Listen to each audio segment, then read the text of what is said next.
তো সকাল সকাল ভোট দিয়ে এসেছিলাম। তারপরে আমি একটু টিফিন বানিয়ে নিয়েছিলাম। আজকে টিফিনটা একটু অন্যরকমই ট্রাই করেছিলাম। ভরে, ভরে চিজ দিয়েছিলাম। বেশ ইয়াম্মি আর টেস্টি লাগছে না? তো তারপর আমি খেয়ে দেখলাম জিনিসটি সত্যিই খুব ভালো হয়েছিল। তো খুব শিগগিরই আমি তোমাদের সাথে এটার রেসিপি শেয়ার করব। আশা করি তোমাদের ভালো লাগবে। তারপরে আকাশটা একটু মেঘলা করেছিল, হাওয়া দিচ্ছিল, তার সাথে সাথে একটু ঝিরিঝিরি বৃষ্টিও পড়ছিল। ওয়েদারটা খুব ভালো ছিল আজকের দিনটা। সকাল থেকেই ওয়েদারটা বেশ মনোরম লাগছিল, খুব ভালো লাগছিল। পর আমরা লাঞ্চ কমপ্লিট করে নিই। লাঞ্চ কমপ্লিট করে একটু ছাদে গিয়ে আম মাখা খাচ্ছিলাম। পর সন্ধেবেলা আবার হাওয়া দিয়ে বৃষ্টি শুরু হয়ে যায়। তো আজকের দিনটা মনে হয় এইভাবেই কাটবে। তো বৃষ্টি শেষ হওয়ার পরে চলে গিয়েছিল কারেন্ট।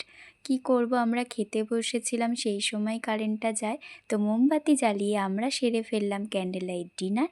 তো চলো সবাইকে টাটা, দেখা হচ্ছে অন্য ভিডিও।